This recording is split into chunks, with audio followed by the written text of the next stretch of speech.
escape sequences. So in our previous videos we discussed about the format specifiers. Now we will discuss about some optional parts which are given here and we can use with our format specifier, the conversion specifier, the length modifier, the precision, minimum width, and flag. So let's discuss optional parts one by one. Conversion specifier. The conversion specifier is the part of the format specifier that determines the basic formatting of the value that is to be printed. For example, an integer value is given to you and you want to print the output in a octal representation or a hexadecimal representation, then we can use %o rather than %d for octal and %x rather than %d for hexadecimal values. Um, for floating point numbers, the conversion specifier %f displays the floating point number using decimal representation. We have seen the %f, so we can use %e rather than %f if we want to display the floating point number using the scientific notation with this small e, and then capital E, it is like small e but with a capital E in the output. Length modifier is a sub specifier for unsigned, short, long. We have seen these sub specifiers in our previous videos. So now we will move to the next optional part, that is a precision. Precision modifier is written in a dot number format and has a slightly different meaning for the different conversion specifiers. So for example, for the floating point numbers, in our previous videos you have seen that we print the floating point values by using the %f, but rather than writing your %f we are using %.3f. So this precision tells the compiler that in the output the number of digits after the floating point after the decimal point must be of 3 length, so it will pad 0 after 2, and the total length of means the number of digits after the decimal point is 3. For integers, it controls the minimum number of digits. Minimum number of digits means if I use the precision here 0.3d rather than %d. If I use %d, then simply it will output 10, but I am using %.3d, then it tells the compiler that the minimum numbers of the digits printed must be 3. So it will simply pad 1 0 before 10. So the total length is 3 and the magnitude is same.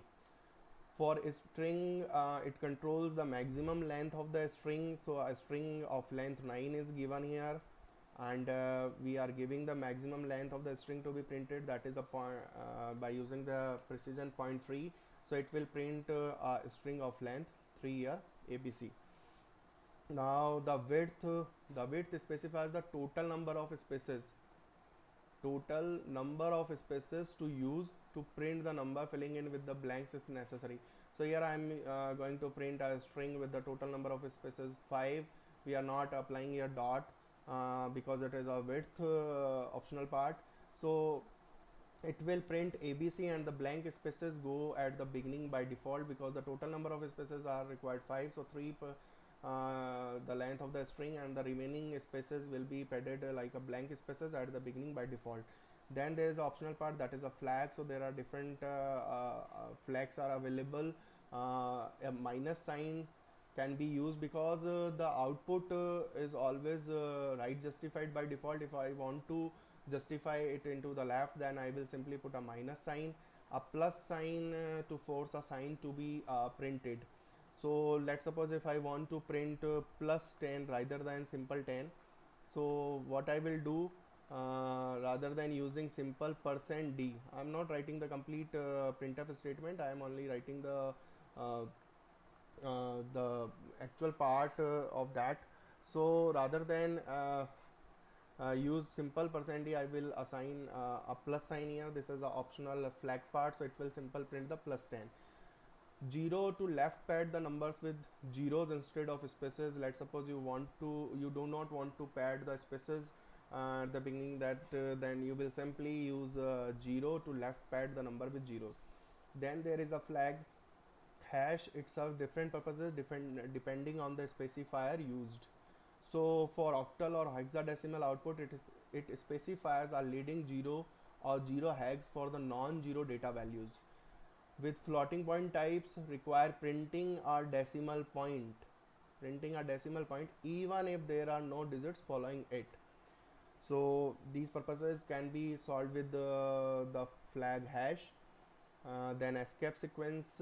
An escape sequence is a sequence of characters used in formatting the output. Let's suppose you want to format the output as you want, then we will use the escape sequence. And one very important thing which is related to the escape sequence, these escape sequences are not displayed while printing onto the screen. So you have seen the backslash n. This is a new line escape sequence.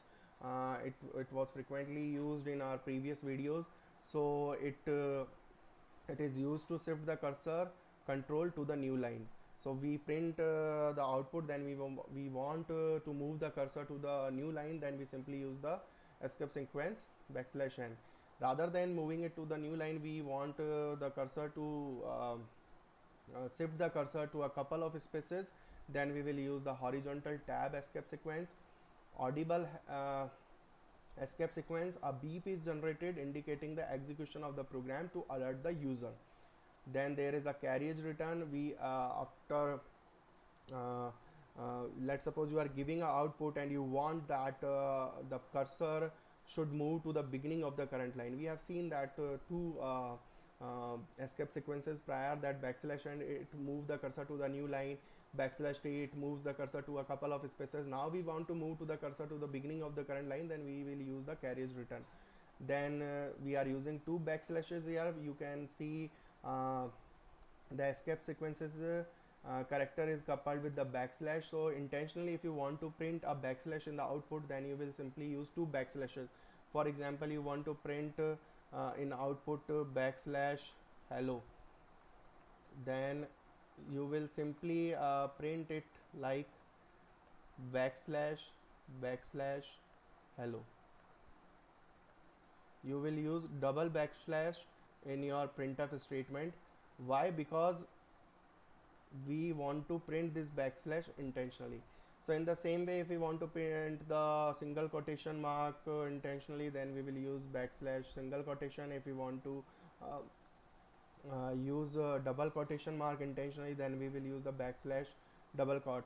Means if you use double quote HA, then in the output, means in the printf statement, if you put this string HA which is enclosed in double quote, then you will get the output HA simply.